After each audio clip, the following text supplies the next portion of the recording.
أشهد أن لا إله إلا الله وحده لا شريك له وأشهد أن محمدا عبده ورسوله أما بعد فأعوذ بالله من الشيطان الرجيم بسم الله الرحمن الرحيم الحمد لله رب العالمين الرحمن الرحيم مالك يوم الدين إياك نعبد وإياك نستعين اهدنا الصراط المستقيم صراط الذين أنعمت عليهم غير المغضوب عليهم ولا الضالين.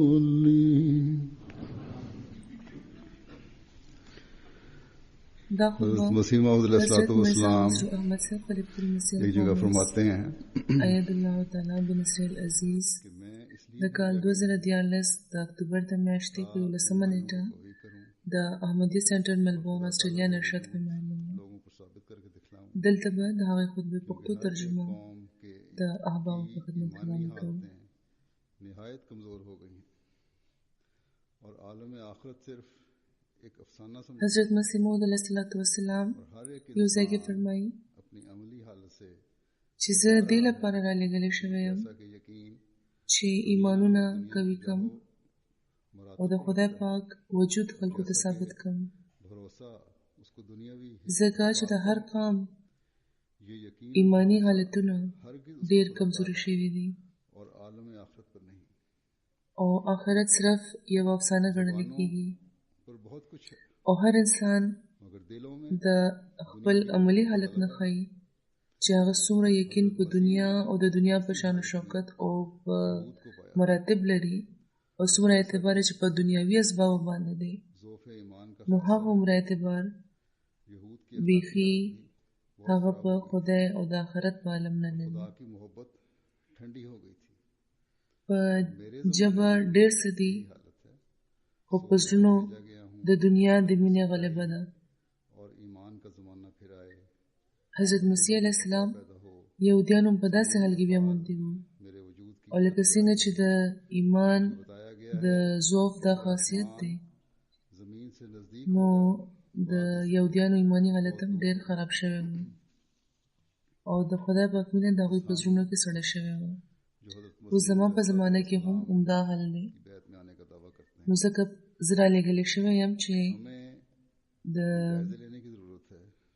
چې رښتونولي او د ایمان زمانه چې د رښتونولۍ او د ایمان زمانه بیا راشي او په زړونو کې تقوا پیدا شي، نو همدا افعال زما د وجود غایي علتونه دي. ما ته دا ویل شوي دي چې بیا به اسمان ځمکې ته جوختېږي پس له دې چې ډېر لرې شوی و. نو موږ چې د حضرت مسیح موعود علیه السلام بیت کې د داخلېدو دعوه لرو، نو موږ له پکار ده چې خپلې اجازې واخلو چې موږ تر کومه حده د حضرت مسیح موعود علیه السلام د بعثت مقصد پوره کوو. هغوی دا اعلان فرمایلی و چې زه ایمانونه قوي کولو له راغلی یم، مضبوطولو له راغلی یم. نو موږ له پکار ده چې خپله اجازه واخلو چې آیا زموږ ایمانونه د مضبوطۍ په لور روان دي. هغوی فرمایي چې ایمان مضبوطېږي د خدای پاک وجود په ثابتېدو، په خدای پاک په کامل یقین. هغوی فرمایي چې په خدای پاک باندې اثر کولو په ځای د دنیا په شان او شوکت او په مراتب نه سبا اعتبار ډېر زیات شوی دی. په خدای پاک نظر کولو په ځای د انسان نظر په دنیا زیات پریوزي. هغه یقین چې په خدای په کار و د هغې حیثیت ثانوي شوی دی. د دنیا خلک او د دنیا څیزونه زیات اهم شوي دي. مونږ که خپل ګیر چاپېر وګورو نو همدا صورتحال راته ښکاري. په خپل چاپېرچل د نظر اچول صرف دا کتو لپاره نه دي پکار چې نن دنیا د خدای پاک په مقابله کې په دنیاوي څیزونو زیات یقین، زیات اعتبار او زیات اثر لري، بلکې دا دې لپاره پکار دی چې موږ دا جاج واخلو چې موږ په خپله په دنیا زیات یقین لرو او که په خدای.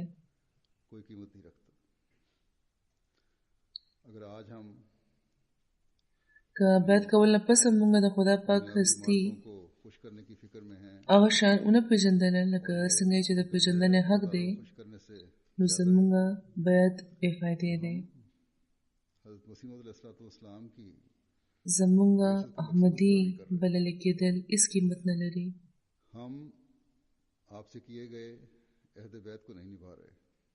که نن موږ د خپلو دنیاوي مالکانو د خوشحالولو فکر کوو او دا فکر هم د خدای پاک د خوشحالولو د فکر نه زیات دی، نو موږ د حضرت مسیح موعود علیه السلام د بعثت مقصد نه پوره کوو. هغوی سره چې کوم د بیعت لوز موږ کړی وو هغه موږ نه پوره کوو. که موږ د دنیا رسمونو او رواجونو له دین تعلیم مقابله کې ترجیح ورکوو نو موږ صرف په نامه احمدیان یو. حضرت مسیح اسلام فرمایي چې په خوله خدا دعوه کوي چې موږ د خدای پاک په هستی یقین لرو او خدای پاک له ټولو نه بالا هستی ګڼو او د خدای پاک مینه په زموږ هرې مینې غالبه ده، خو عملاً په زړونو کې د دنیا د مینې غالبه ده.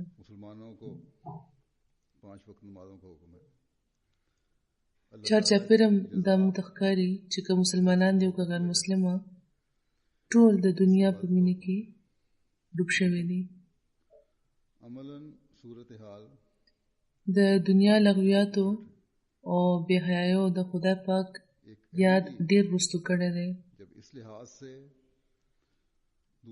مسلمانانو ته حکم د 5 وخته لمونځ دی. د خدای پاک رضا او د هغه د مینې په وجه د دې عبادت حکم دی، خو عملاً صورتحال له دې نه بیخي جدا دی. یو احمدي چې په دې لحاظ په نورو نظر کوي نو ټولو نه اول خو هغه له پکار ده چې خپل جاج ته واخلي چې موږ خپل منځونه د خدای پاک د حکم مطابق کوو لګیا یو که نه.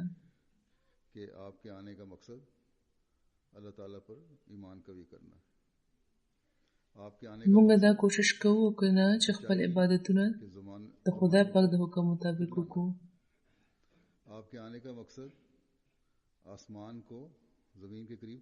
که داسې نه ده نو بیا موږ د مسیح موعود علیه السلام د هغې دعوې نفي کوو چې د هغوی د راتګ مقصد دا دی چې په خدای پاک باندې د انسان ایمان قوي شي. د هغوی د راتګ مقصد دا دی چې د رښتینولۍ زمانه د یو ځل بیا راشي.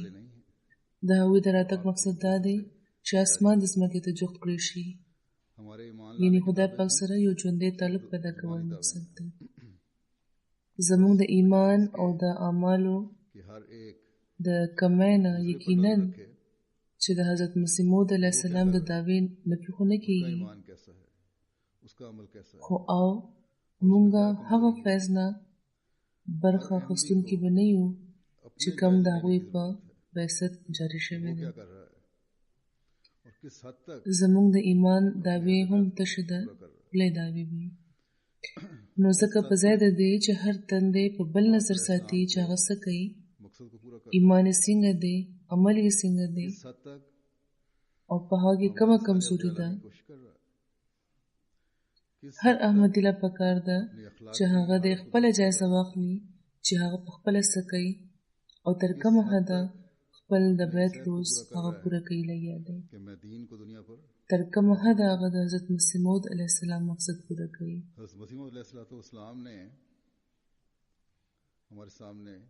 تر کومه حده هغه د نیکو اعمالو کوشش کوي، تر کومه حده خپل اخلاقی حالت سموي لګیا دی، تر کومه حده خپل هغه لوز پوره کوي چې زه به دین له دنیا نه وړاندې ساتم. حضرت مسیح موعود علیه السلام زموږ مخې ته د بیعت 10 شرطونه ایښي دي چې که تاسو زما جماعت کې شاملېدل غواړئ یا هغه خلک بللی کېدل غواړئ چې زما جماعت کې شامل دي په حقیقي ډول، نو ما سره به یو مضبوط تعلق لرئ.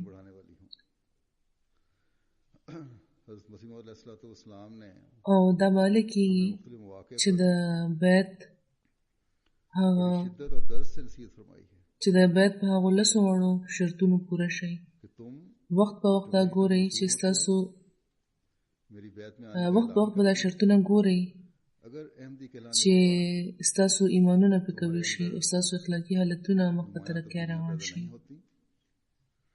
حضرت مسیح موعود علیه السلام په مختلفو موقعو موږ ته سره د ډېر شدت او درد نصیحت فرمایلی دی چې تاسو چې زما طرف ته منسوبېږئ، زما بیعت کې د داخلېدو اعلان کوئ، نو که احمدي بللی کېدو نه پس هم تاسو کې څه نمایانه تبدیلي نه راځي، نو بیا ستاسو او د اغیارو ترمنځ هیڅ فرق نشته.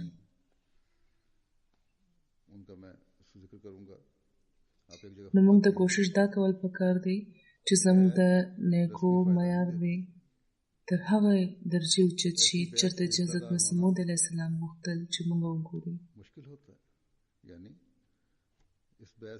ځینې نصیحتونه چې هغوی بیعت کوونکو ته په مختلفو وختونو کې کړي وو، د هغوی به زه ذکر وکړم. هغوی یو ځای کې فرمایي د رسمي بیعت فایده نه وي، له داسې بیعت په وجه څه برخه ترلاسه کول ګران وي. مطلب دا چې که بیعت صرف رسمي دی، نو بیا داسې بیعت انسان د خدای پاک د فضلونو او د هغو انعامونو وارث نشي جوړولی چې کوم خدای پاک د بیعت کوونکو حق ټاکلی دی. فرمایي چې دا برخه به هله ترلاسه کولی شي چې خپل وجود له ترقي ورکوي او بیخي په مینې او په اخلاص هغه سره شي. یعنې د چا چې بیعت کړی دی نو هغه سره دې شي خدای پاک سره د یو پوخ تعلق قایم کړی شي. بیا فرمایي چې تعلقاتو له وده ورکول یو ډېر ضروري امر دی. که دا تعلقات هغه طالب نه زیاتوي او کوشش نه کوي، یعنی خدای پاک سره او د چا چې بیعت کړی دی که هغه سره هم د تعلقاتو له وده هغه نه ورکوي او دې لپاره کوشش نه کوي، نو د هغه ګیله او د هغه افسوس بې فایدې دی. بیا دا ګیله مه کوئ چې خدای پاک موږ له هغه انعامونه نه دي بخلي چې د کومو لوس شوي دي. فرمایي چې د مینې او د اخلاص تعلق تر څو چې ممکنه وي زیاتول پکار دی. انسان د خپل مرشد سره د یو رنګ شي فرماتے ہیں کہ په طریقو کې هم جلد راست بازی اور عبادت کی طرف جھکنا چاہیے او په اعتقاد کې هم. اور صبح سے لے کر شام تک حساب کرنا چاہیے. یعنی د چا بیعت کړی دی نو هغه چې په کومه طریقه روان وي هم په هغې طریقې د دام روان شي او په اعتقادي لحاظ ته هم هغه معیار ترلاسه کولو کوشش دی وکړي. بیا فرمایي چې د راست بازۍ او د عبادت طرف ته زر راتلل پکار دی او سهار نه واخله تر ماښامه پورې چې کوم وخت وي د هغې حساب پکار دی. یعنی د رښتینولۍ او د عبادت معیار ترلاسه کولو کوشش کوئ او سهار نه تر ماښامه خپل جاج اخلئ چې سم ترلاسه کړی دی. بیا هغوی فرمایي دا خیالونه کوي چې صرف په بیعت به خدا پاک راضي شي. دا خو صرف پوستکی دی، اصل مغز پوتری لاندې وي. اکثر د قدرت قانون دا وي چې بره یو پوستکی وي او ترې لاندې مغز وي. پوستکی د هیڅ کار نه وي او مغز اخیستلی کېږي. ځینې داسې وي چې مغز پکې ډوب پاتې نه وي او د چرګې هغه هوایي ها غوندې چې نه پکې زړ وي او نه پکې سپین او هېڅ نشي پکاره دی د ردي په شان وغورځولی شي. نو همدغه شان هغه انسان چې د بیعت او د ایمان دعوه لري هغه که د دواړو خبرو مغز ځان کې نه لري، یعنې د بیعت او د ایمان د حقیقت نه خبر نه دی او عمل یې د دې مطابق نه دی، نو هغه ته ویره پکار ده. ځکه چې یو وخت را روان دی چې هغه به د چرګې هم هغه هوایي ها په شان په لږ غوندې زور مات شي، چور چور به شي او لړه به کړی شي. همدغه شان کم تن چې بیعت کوي او د ایمان دعوه لري نو هغه ته جاج اخیستل پکار دی چې آیا هغه صرف پوستکی دی که مغز دی. تر څو چې مغز پیدا نه شي نو د ایمان، د مینې، د اطاعت، د بیعت، د اعتقاد، د مریدۍ او د اسلام مدعي رښتونی مدعي نه دی. بیا دا ټولې خبرې که څوک کوي نو غلطې دي چې ما ایمان راوړی دی، زه مین لرم، کامل اطاعت کوونکی یم، بیعت مې کړی دی، په اعتقادي طور یقین لرم، رښتونی مسلمان یم. فرمایي چې دا ټولې خبرې بیا تشې دعوې دي. نو بیعت نه پس ایمان کې هم ترقي پکار ده، په مینه کې هم ترقي پکار ده. د خدای پاک سره مینه د نورو ټولو محبتونو نه زیاته پکار ده. همدا خدای پاک فرمایلی دی. او بیا خدای پاک سره د مینې په وجه د هغه د ټولو نه خوښ نبی رسول الله صلی الله علیه وسلم سره هم مینه پکار ده. مسیح موعود علیه السلام سره مینه پکار ده. خلافت سره مینه پکار ده او یو بل سره هم مینه پکار ده.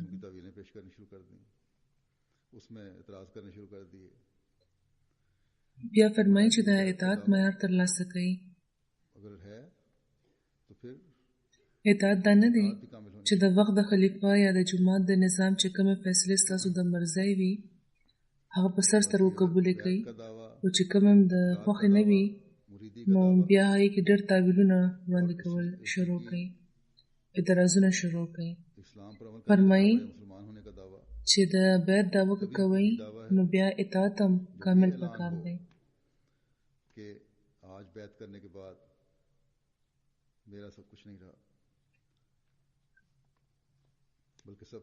نو دا د بیعت دعوه، د اعتقاد دعوه، د مریدۍ دعوه او په حقیقي اسلام د عمل کولو دعوه یا د مسلمانۍ دعوه عمله حقیقي دعوه ده چې دا اعلان وکړي چې نن بیعت کولو نه پس زما اسم زما نه دي بلکې هر څه د خدای او د هغه د دین دي. اگر بیعت کے بعد اپنی حالت میں تبدیلی نہ کی جاوے او همدا د بیعت مقصد دی چې انسان دی ځان خرڅ کړي بیا یو ملګری ته د نصیحت په تور هغوی فرمایي دا یاد لرئ چې بیعت نه پس تبدیلی ضروری وي.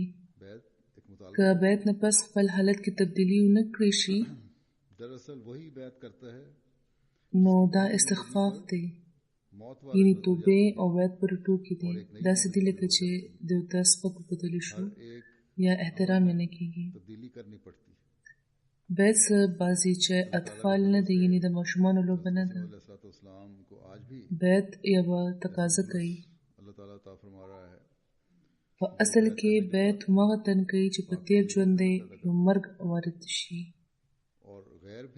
او نوی ژوند یې شروع شي. په هر کار کې یو بدلون راوستل پکار وي.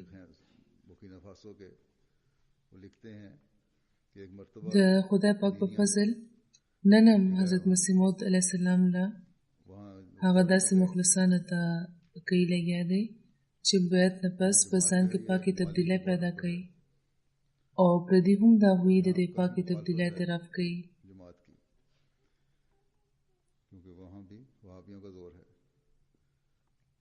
زموږ یو مبلغ د بورکینا فاسو هغوی لیکي چې هغوی هلته یو ځل د دنیانو مې یو علاقې ته په دوره تللي وو. دا جومات د مالی په سرحد باندې دی او هلته ډېر مخالفت دی د جومات، ځکه چې هلته هم د وهابیانو ډېر زور دی. دوی وایي چې هلته د یو جومات امام ودرګو یعقوبو صاحب ما ته وویل چې د مخالفت نه باوجود دا د جومات امام دی، خو کم از کم دومره رښتیا پکې شته د پاکستاني ملایانو غوندې نه دی چې حقیقت ډېر مني نه. نو هغه ویل چې د مخالفت نه باوجود موږ دا خبره منو چې په دې کلي کې درې ډېر ښه مسلمانان دي او هغه درې واړه موږ لپاره یوه نمونه دي او هغوی درې واړه جماعت احمدیه سره تعلق لري. دغه شان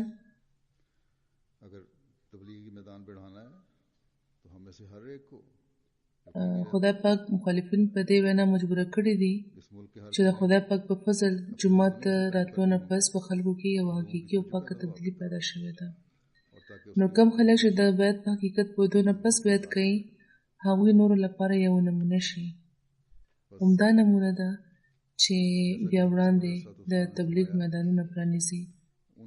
که تبلیغي میدان پراخول غواړئ نو زموږ هر تن نه پکار ده چېرته چې مو اوسېږي نو د هغه ملک هر ګوټ کې دې داسې نمونې قایمې کړي چې په خپله د خلکو پام د هغوی طرف ته شي او چې بیا د دې په نتیجه کې د تبلیغ میدانونه هم فراخ شي. نو لکه څنګه چې حضرت مسیح موعود علیه السلام فرمایلی دي د هغو اعلی معیارونو د ترلاسه کولو کوشش پکار دی چې کومو توقع هغوی موږ نه لرله. یو ځای کې د یو حقیقي احمدي معیار هغوی دا رنګ بیان فرمایلی دی لازمه ده چې انسان د داسې حالت جوړ کړي چې فرشتې د هغه سره مسافر کوي. زما په بیعت خو دا رنګ پیدا کېدل پکار دی، یعنی که بیعت هم کړی دی نو بیا هر احمدي کې دا رنګ پیدا کېدل پکار دی چې د خدای پاک حبت او د هغه جلال په زړه تاري وي چې په ګناهونه لرې کېږي. بیا هغوی فرمایي چې که تاسو لکه د دنیادارو اوسېږئ نو زما په لاس چې کومه توبه کړې ده هغه به درله هېڅ فایده در نه کړي. زما په لاس توبه کول د یو مرګ تقاضا کوي چې تاسو به یو نوی ژوند کې یو نوی پیدایش ترلاسه کوئ. فرمایي چې که بیعت هم د زړه نه دی نو بیا د دې هېڅ نتیجه به نه وي. زما په بیعت خدای پاک د زړه اقرار غواړي. نو چا چې زه په رښتونې زړه قبول کړم نو هغه خدای چې غفور او رحیم دی هغه د هغه تن ګناهونه ضرور به وبخي او به داسې شي لکه هم په هغه ساعت زېږېدلی وي. بیا فرشتې به هم د هغه حفاظت کوي نو دا د توبه هغه معیار دی او پاکه تبدیلي ده چې زموږ هر تل نه پکار ده چې کوشش وکړي چې ځان کې پیدا کړي. بیا وی فرمایي چې په دې سلسله کې داخلېدو نه پس پکار ده چې ستاسو وجود بیخي بدل شي او تاسو یو داسې انسان په شان شئ چې یو نوی ژوند تېروئ چې څه تاسو مخکې وئ هغه پاتې نه شئ. بیا یو بل ځای کې حضرت مسیح اسلام فرمایي د بیت په حقیقت نه ځان ښه خبرول پکار نه او په هغې عمل پکار دی. او د بیت حقیقت همدا دی چې بیت کوونکي د ځان کې رښتونې تبدیلي او په زړه کې د خدای پاک ویره پیدا کړي او اصل مقصد دی وپېژني او خپل ژوند دی یوه پاکه نمونه کړي. که دا نه وي نو بیا د بیت هېڅ فایده نشته بلکې دا بیت به د هغه لپاره نور د عذاب سبب شي ځکه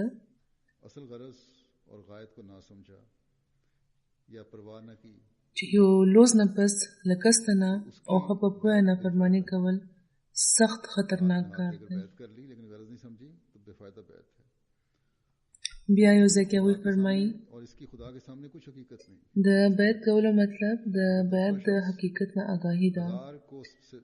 یو تن مخامخ ناست لاس کلاس ورکي او بیت وکړي خو د بیت د اصل غرض او د هغې په غایت پوه نه شو یا پروا یې ونه کړه نو د هغه بیت بې فایدې دی او د خدای پاک وړاندې داسې بیت هېڅ حقیقت نه لري. خو یو بل تن چې په زرګونو میل لرې ناست دی خو په رښتوني زړه او د بیت په حقیقت باندې پوهېدو سره خو یو بل تن چې زرګونو میل لرې ناست دی او په رښتوني زړه او د بیت په حقیقت پوهېدو نه پس او د هغې غرض او غایت منلو نه پس بیت کوي او بیا په هغې لوز قایم هم پاتې کېږي او خپله عملي اصلاح کوي نو هغه تن نه په زرګونو درجې زیات ښه دی چې بیت یې مخامخ کړی و خو د بیت په حقیقت نه و پوه شوی او نه و روان. نو دا حقیقت د بیت او د حضرت مسیح موعود علیه السلام د راتګ د مقصد پوره کولو چې د بیت په حقیقت د پوهېدو ضرورت ده او د بیت حقیقت لکه څنګه چې مخکې تېر شو هغه وخت معلومیږي چې د حضرت مسیح موعود علیه السلام بیان شوي د بیت لسو واړو شرطونو باندې انسان غور وکړي او په هغوی دې عمل وشي. ما یو مثال ورکوس چې څنګه د افریقې یوې لرې علاقې کې ناست خلک بیت کولو نه پس په خپل ماحول کې یوه نمونه جوړېږي لګیا دي او مخالفین هم په دې منلو مجبور دي چې که حقیقي مسلمانان لیدل غواړي نو دا احمدیان وګورئ. نو دا هغه نمونې دي چې موږ بیا قایموو. د نوې بیت کوونکو ځینې نور مثالونه به زه ورکړم.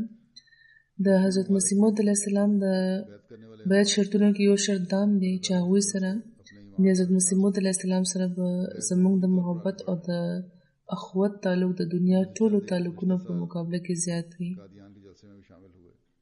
نن هم لرې لرې ځایونو کې ناست خلک د دې اظهار کوي هلته او چېرته چې هم ورته موقع ترلاسه شي چې څنګه خدای پاک د هغوی زړونه د ایمان نه ډک کړي دي.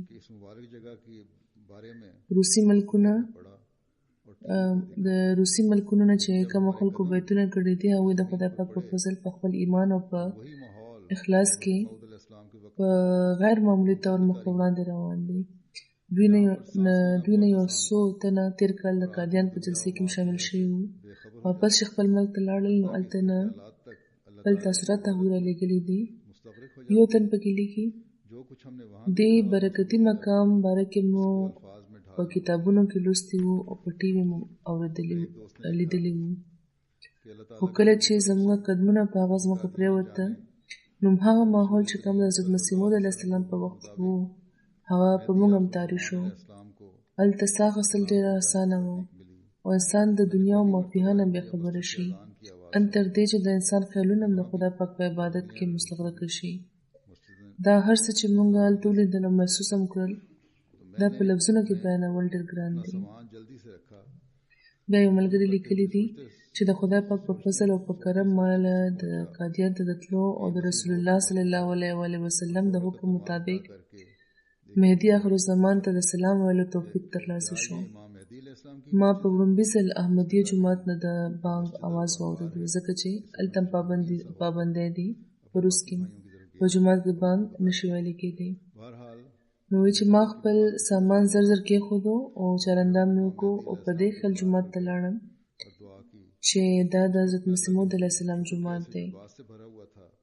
2 رکعته لمونځ نه پس مې هلته یو احمدي ورور نه پوښتنه وکړله چې دا د امام مهدي علیه السلام جومات دی. نو هغه وویل چې نه، دا جومات خو دارالانوار دی. نو په دې لږ غمجن شان شوم او خپلو ورونو له لاړم او هغوی ته مې هم وویل. بهرحال د سهار مونږ هماغه جومات کې وکړو او بیا د امام مهدي علیه السلام مزار له لاړو او دعا مو وکړه. هغه وخت زه د خدای پاک وړاندې د شکر داسې جذباتو نه ډک وم چې په الفاظو کې نشم بیانولی. له دې نه پس مونږ قادیان کې هر طرف ته وګرځېدو. د امام مهدي جومات، بیت الفکر، بیت الدعا، هغه کور چې چېرته امام مهدي علیه السلام پیدا شوي وو، چېرته چې هغوی اوسېده، چېرته چې هغوی روژې نیولې وې، او مسجد نور هم مونږ ولیدو. په دې ټولو ځایونو کې راته د دعا توفیق ترلاسه شو او داسې حال راباندې طاری و چې بیانولی نشم. داسې راته معلومه شو چې لکه سر راباندې چورلېدو. مونږ ټول اهم مقامات ولیدو. په دې زه ځان ډېر خوش قسمته ګڼم. نو دا هغه خلک دي چې د دنیا مختلفو ملکونو کې خواره پراته دي.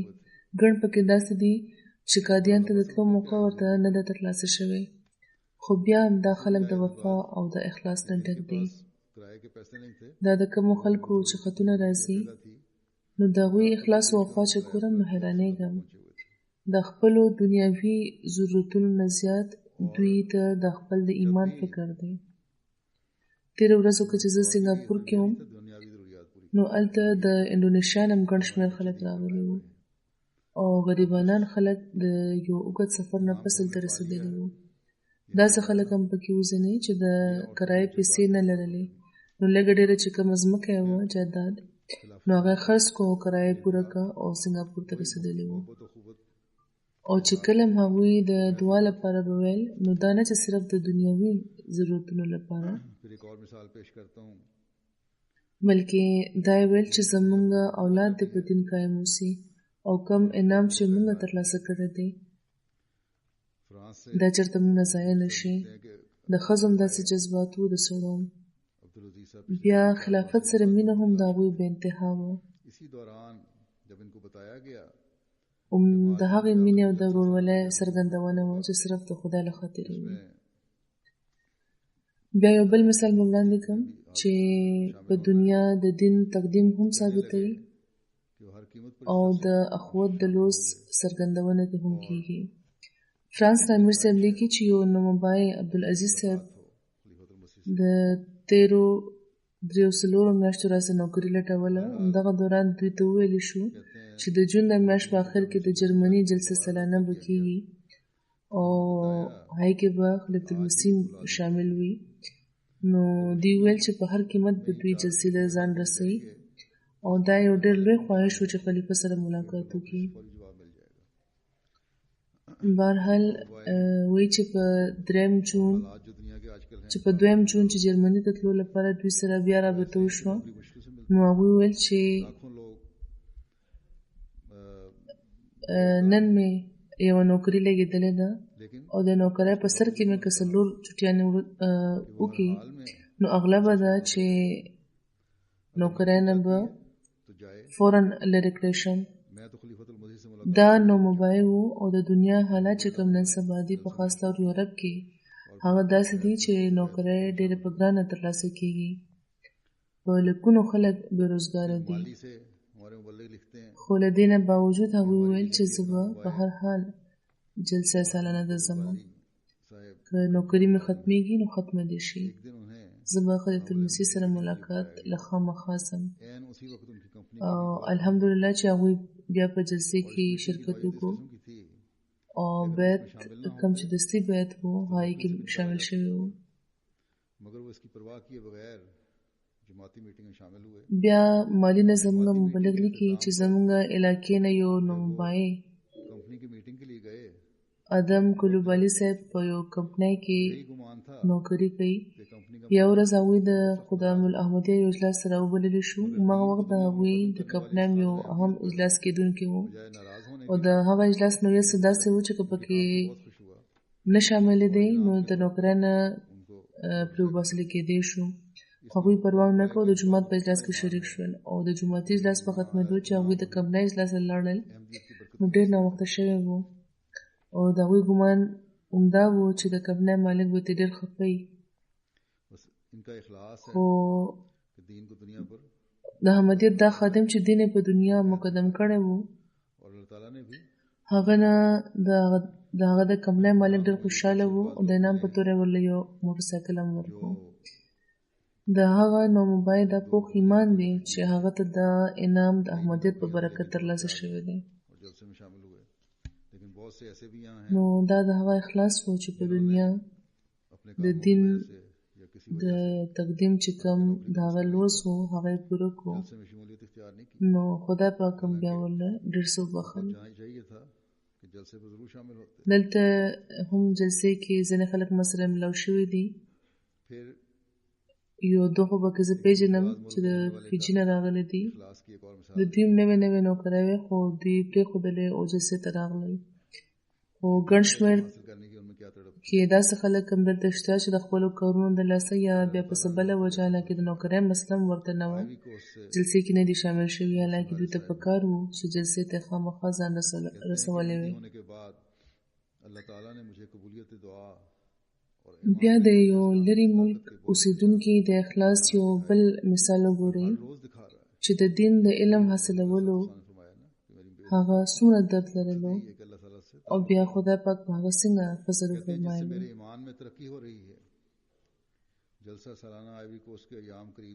د آیوري کوسټ عمر سنګاري صاحب دی وایي چې د احمدي کېدو نه پس خدای پاک ماته د دعا د قبولیت او د حضرت امام مهدي د صداقت ډېر نشونه وښیل او هره ورځ راته ښیي. عمده حضرت مسیح اسلام فرمایلی چې زما د بعثت مقصد دا دی چې خدای پاک سره یو ژوندی تعلق پیدا شي. وایي چې په دې زما ایمان کې ترقي کېږي. د آیوري کوسټ د جلسې سالانه ورځې جوختې وې او زما مالي حالت داسې و چې جلسې کې شاملېدو لپاره راسره هېڅ نه و، کرایه وغیره راسره نه وه. نو ما دعا وکړه چې یا خدایه ستا امام مهدي رښتونی دی او زه د هغه جلسې ته تلل غواړم. د هغوی د صداقت د نشان په طور ماله د لارې سامان مهیا کړه. دا دعا وکړه. اوس د جلسې اهمیت لږ وګورئ. د دوی خلکو لږ اندازه وکړئ او هر تن د خپل جاج واخلي. وایي چې په بله ورځ یو غیر احمدي ملګري راته وویل چې هغه هم جلسې ته تلل غواړي. نو ما انتظامیې سره خپل او خپل د هغه ملګري نوم هم ولیکلو. جلسې ته روانېدو کې 2 ورځې پاتې وې خو لام زما د تلو لپاره ما سره څه بندوبست نه و شوی، کرایه ورسره لام نه وه. وایي چې ما دعا جاري وساتله او همدې دوران زه یو جوخت کلي ته لاړم. هلته راسره یو تن ملاو شو او راته یې وویل چې زه خو له پرونه راځه ستاسو انتظار کوم او 20,000 فرانک هغه زما په لاس کې ښوده چې دا ستاسو لپاره دی. خدای پاک د هغه بل تن په زړه کې دا واچول چې دله پیسې ورکړه. وایي چې ما پیسې واخیستې او د خدای پاک شکر مې وکړو. دې پیسو نه 14,000 ما د 2 تنو کرایې کې ورکړې او 4,000 مې سفر لپاره کېښودې. نو دا د خدای پاک فضل یقینا د هغوی په ایمان کې د اضافې سبب جوړېږي لکه څنګه چې هغوی لیکلي دي. د بیعت نه پس هغه بدلون په هغه کې راغلو چې د دنیا په ځای خدای پاک ته رجوع کولو طرف ته د هغه پام شو. یو انسان پسې هغوی لا نه بلکې هم دعا یې کوله چې خدای پاک د څه انتظام وکړي. نو خدای پاک د هغوی دعا قبوله کړه او د هغوی هغه خواهش یې پوره کړو. نو څنګه داسې د ایمان نه ډک خلکو په زړونو کې څوک دا شک پیدا کولی شي چې نعوذ بالله احمدیت دروغ دی. یا خدای پاک څه وجود نه لري. یقینا چې دا خلک په ایمان کې نورم مضبوطیږي لري. همدا خبره چې خپلو نسلونو ته به دوی ښیي نو د هغوی ایمان کې به ترقي کېږي. اوس احمدیانو ته لکه څنګه چې حضرت مسیح موعود علیه السلام فرمایلی دي چې پاکې تبدیلی پیدا کړئ او د خدای او د هغه د رسول په حکمونو عمل وکړئ نو مله به ستاسو د ایمان صحیح پته وچلي.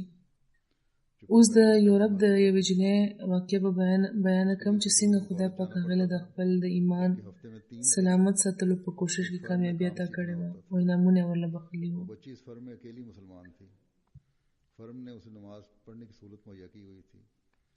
د سویټزرلینډ مبلغ انچارج لیکي چې د جومات یوې پیغلې چې پیښورانه تعلیم یې حاصلولو او دې لپاره به هغه 2 ورځې کالج ته تله او 3 ورځې به هغه یوې کمپنۍ کې کار زده کولو. هغه جنۍ په هغه کمپنۍ کې یوازې مسلمانه وه. کمپنۍ ورله د لمونځ کولو اساني مهیا کړې وه. هغې چې کله هغې کمپنۍ کې کار شروع کو نو یکدم هغې کمپنۍ ته غیر معمولي منافع کېدل شروع شو او نوې ګاهکان ورته میلاو شول. لږې مودې کې دې کمپنۍ 2 نوي بلډینګونه واخیستل او نور کارکوونانو لپاره د نوکرۍ موقع پکې پیدا شوې. کم کالج ته چې دا جنۍ تله هلته یو د لوبو پیریډ و او د اوبازي هم د هغو لوبو یوه حصه وه. نو د لوبو په پیریډ کې په هغې جنۍ دا زور کېدو چې هغه د هم په اوبازۍ کې برخه واخلي خو هغې به انکار وکړو چې زه هلکانو سره یو ځای اوبازي به نه کوم. که بیا انتظام ممراله وکړو نو بیا بېله خبره ده. د کالج د انتظامیې له طرفه په بیا زور وشو خو هغې ونه منله او انکار یې وکړو. کالج والا بیا هغې کمپنۍ ته شکایت وکړو او د کمپنۍ له طرفه په هغې جنۍ دا زور وشو چې دا د کالج د تعلیم یوه برخه ده او که هغه دا نه کوي نو نوکرۍ نه به ویستلی شي. بهرحال د هغوی رویه چې نوره سختېده نو هغې جنۍ زړه تنګ شو او په خپله هغې کمپنۍ ته دا نوټس واستولو چې زه نور دا کورس جاري نشم ساتلی. کمپنۍ یې پرېښوده او یو پرایویټ کالج کې داخله واخیسته. په هغې چې هغه کمپنۍ پرېښوده نو خدای پاک هم د خپل د قدرت یوه عجیبه نمونه وښودله چې مخکې کومه نفع هغې کمپنۍ ته کېده هغه په نقصان بدله شوه او ورو ورو کار بلکل ختمېدل شروع شو. خلک یې هم د نوکرۍ نه وایستل. د دې نقصان د وجوهاتو معلومولو لپاره چې اجلاس راوغوښتل شو نو د کمپنۍ ایم ډي په جار د دې خبرې اقرار وکړو چې دا کمپنۍ د یو معصوم بددعا واله ده. له هغې کمپنۍ نه چا د ایمیل په ذریعه هغې جنۍ ته د ایمیل په ذریعه وویل چې کله چې تا کمپنۍ پرېښوده نو یو څو ورځو پورې خو ستا خبرې کېدې خو هغې نه پس ستا ذکر چا نه و کړی. خو اوس چې کله راسې ایم ډي دا ویلی دی چې دا کمپنۍ د یو معصوم بددعا واله ده نو ته یو ځل بیا د خبرو موضوع جوړه شوی یې او د ټولو همدا خیال دی چې هغه معصومه امتې چا سره چې دې کمپنۍ ناروا سلوک کړی و. هغې ښځې چې د دې جنۍ منیجره وه او دا یې ډېره ازاروله هغه هم هغې کمپنۍ د خپلې عهدې نه لرې کړه او دې جنۍ د خدای پاک په فضل پرایویټ کالج کې سبق وویل او خپل کورس مکمل کړو او هېڅ تکلیف ورته ونه شو. هغې د خدای پاک رضا وړاندې ساتلې وه او نو څومره چې دنیاوي خواهشات هغې بیا لرل هغه هم ورله خدای پاک پوره کړل. په دې کې زموږ جنکو لپاره یو سبق دی چې دین له دنیا نه وړاندې وساتئ، د خدای پاک رضا وړاندې وساتئ نو خدای پاک خامخا خپل فضل فرمایي. دا ضروري نه چې د دې هر څه د خپل کړی شي. چا چې څه وویل نو په هغې عمل ضروري دی. کمې ښې خبرې دي هغه ته واخلئ، ظلمي دې دا یاد لري او چې کمې بدۍ دي د دوی هغونه دی د بچ کېدو کوشش وکړی شي. اوبازي د جنکو لپاره منع نه ده، ضرور کوي، خو جنکۍ د جنکو سره اوبازي کوي. دا ښه خبره ده، هر چا له لامبو وتل پکار دي. دا خو اوس نن سبا دوی زور ورکوي چې جنکۍ دیوبازي وکړي. زمان یا به ماته ویل هغه زمانې کې چې سویمنګ پولونه به نه وو، په نهرونه کې به اوبازي کېده او ډېره ښه لمبې زنه وه هغه. 100 کالو نه زړه خبره ده دا. هغه وخت به هغوی اوبازي کوله او سرچینې ته سیلمه ډېره ښه تیراکي به هغوی کوله. نو زموږ ښځې جنکۍ د هم تیراکي کوي او هغوی له دا راتلل پکار دی، اوبازي کول پکار ده. خو دلته داسې انتظام کول پکار دی چې د جنکو په وخت صرف جنکۍ اوبازي کوي. او دا دلته کېدی شي، دلته په یورپ کې ډېرو ځایونو کې ما دا لیدلي دي چې دې لړکې کوشش نه پس داسې شوي وي. د غانا زموږ یو مخلص ملګری چې دا وخت د های کورټ جج دی، سعید کاکو صاحب، او د اپیل کورټ جج جوړ کړی شوی دی. د غانا بار اسوسییشن د هغوی په اساس کې یو سایټیشن وړاندې کړو چې پکې لیکلي وو چې تاسو انسان یې او انسان نه غلطي لازمي کېږي، خو تاسو هیڅ قسمه کرپشن نه دی کړی. د فیصله کولو نه پس تاسو د مننې تحفه نه خوښوئ. ستاسو په شخصیت کې د کرپشن ماده ډوشته نه. د غانا بار اسوسییشن دوی ته ایماندار، محنتي او یو داسې جج ویلی دی چې کرپټ کېدی نه شي. دا هغه انقلاب دی چې په هغو خلکو کې راځي چې د حضرت مسیح موعود علیه السلام بیعت کوي او د هغې په حقیقت پوهېږي. اوس د پاکستان ججان هم وګورئ چې یوه فیصله وکړي او بیا د ملایانو د ویرې هغه بدله کړي. ډېرې داسې فیصلې دي چې د احمدیانو په حق کې شوې وې، د مظلومانو په حق کې فیصله کړې وه، های کورټ هم او سپریم کورټ هم، خو بیا بدله کړه.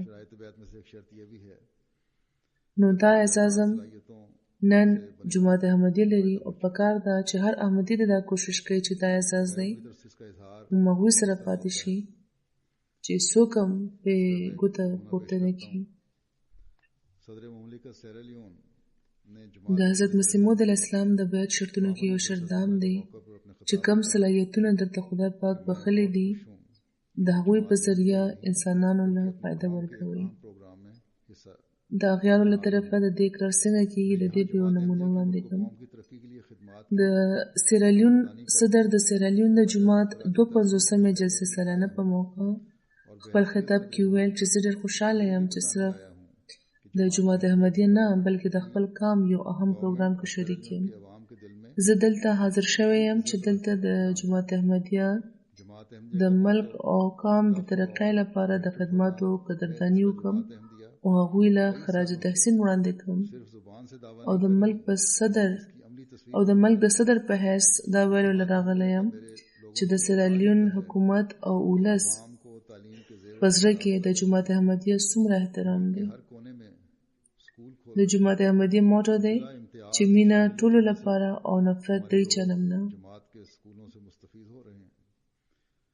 دا د جماعت احمدیه صرف زباني دعوه نه ده بلکې د دې عملي تصویر هم دوی ښیي لګیا دي. زما د ملک خلکو سره دا د جماعت احمدیه مینه ده چې زموږ د ملک په هر ګوټ کې دوی ولس د تعلیم په زور راسته کولو لپاره سکولونه جوړی لګیا دي او د قام او د مذهب د فرق نه بغیر زموږ خلک د دوی سکولونو نه مستفید کیږي او د نفرت د هیچا نه. عملي نمونه دا ده چې د خلکو د صحت د حفاظت لپاره جماعت احمدیه هسپتالونه جوړوي چې هر قسمه خلک د فایده اوچتوي د هیڅ قسم امتیاز نه بغیر. دا د جماعت د پراخه حوصلې ثبوت دی او موږ ټولو له پکار ده چې تاسو سره څنګ په څنګ روان شو او په دې مقصدونو کې تاسو سره مرسته وکړو. زه د صدر په حیث دلته راغلی یم چې په دې خدماتو تاسو له مبارکۍ درکړم او تاسو ته ووایم چې ستاسو په دې خدماتو زه او زما د ملک خلک ډېر خوشحاله دي او موږ د جماعت احمدیه ممنون یو. د عربونو د تیلو پیسې لرونکي مخکې خو چېرته دلته راغلي نه وو، خو چې د جومات اثر او رسوخ هلته زیاتېږي لګیا دی او دا چې ولیده نو اوس ورله روان دي. د ځینو حکومتونو نمایندګان ورته وایي چې موږ به تاسو لپاره سکولونه، کالجونه او هسپتالونه جوړو او امداد به هم درکوو. په هر حال خدای دې وکړي چې د دې خلکو د انصاف سترګه دې تل غړېدلې وي او چیرې بې انصافي د دیونه کې. بیا په قول الله او په قول رسول باندې د عمل اقرار لغیر له طرف وګورئ. د سیرالیون د پیپلز پارټۍ سابق قومي چیرمن الحاجه خپل د جماعت احمدیه سیرالیون 215 جلسه سالانه کې د خپلو خیالاتو څرګندونه خپل تقریر کې زدارنګي وکړو چې زه د انګلستان جلسه سالانه کې هم 2 ځله شریک شوی یم او د هغه ځای د خلکو د اعلی صفاتو او د اسلامي تعلیماتو باندې عمل نه هم ښه خبر یم. په دې خبرو چې کوم اندازه زما د هغه دا ده چې د اسلام مستقبل به هم د جماعت احمدیه په ذریعه روښانه کیږي او د دې خبرې ثبوت موږ ګورو. هغه ویل چې که موږ جماعت احمدیه کې شامل دي نشو نو کم نه کم دا خو کولی شو چې د خپل کملمه په وجه د جماعت د ترقۍ او د تعلیماتو باره کې د خپل غلطو خیالاتو زارو نه کو. د دې جلسې مرکزی خیال او په جلسهګاه کې چې کم پوسټرونه لګېدلي دي د هغوی نه هم دا معلومیږي چې که رسول الله صلی الله علیه وسلم سره څوک رښتونې مینه کوي نو هغه هم د جماعت احمدیه خلک دي. زه دا خبره ښه په جار کوم چې څوک هم جلسه سالانه کې شامل شي نو هغه به له دې خبرې اظهار نه بغیر پاتې نه شي چې د اسلام روښانه مستقبل صرف د جماعت احمدیه په لاس کې دی. نو دا د جماعت احمدیه حسن دی په کار هم ده چې دا دې وي چې پردي دې هم دا اقرار وکړي چې رسول الله صلی الله علیه وسلم سره مینه او د هغوی په اسوې باندې د عمل کوشش او محمدیان کوي.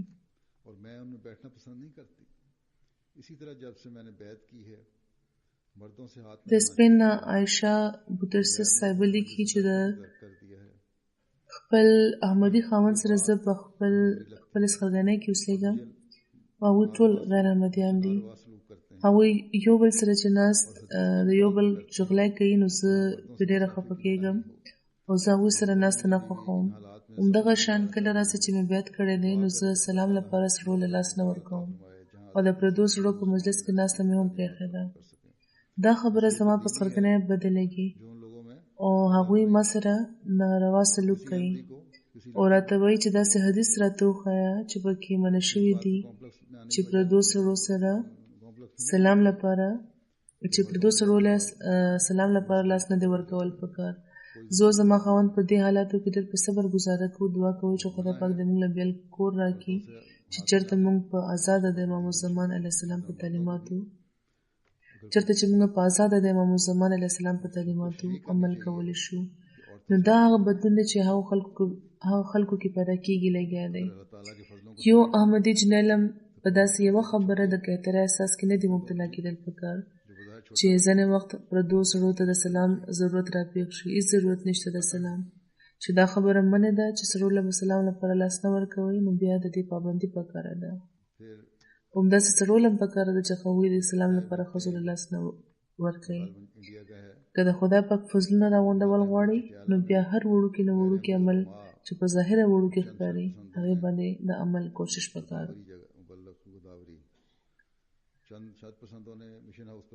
بیا یو تل لیکي غالباً چې دا له هندوستان نه دی د ګوداوري مبلغ دی او لیکي چې جماعت احمدیه چټیاله کې غیر احمدي عالمانو او یو څو شرپسندانو په مشرانو حمله وکړه او کوم جومات چې احمدیانو آباد کړی و په هغې قبضه وکړه.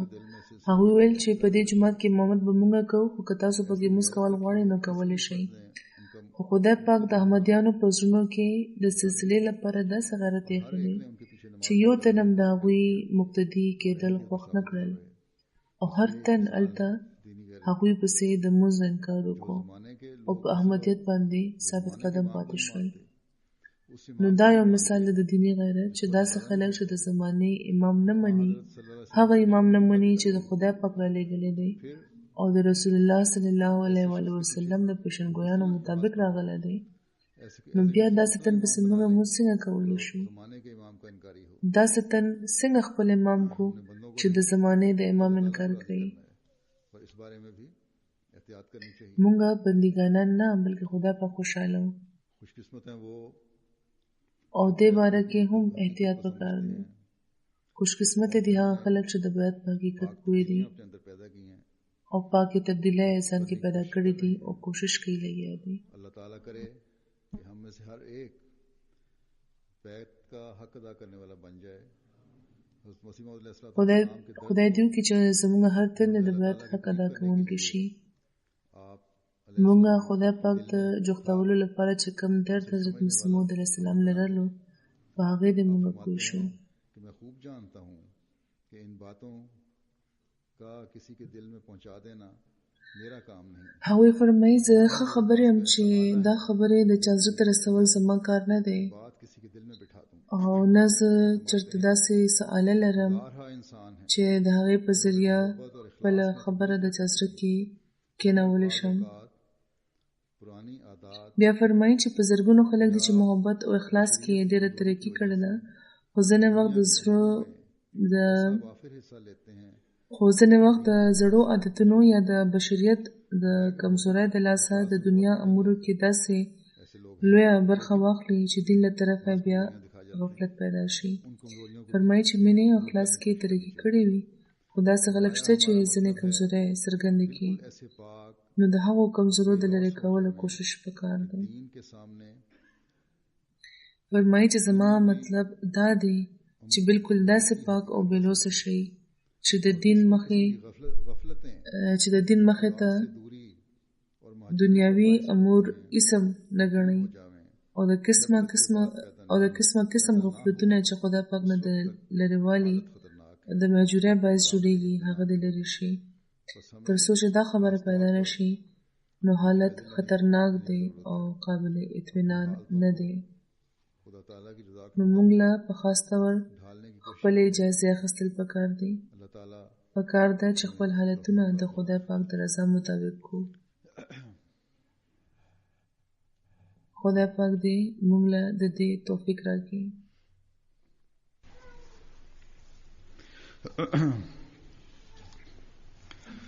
الحمد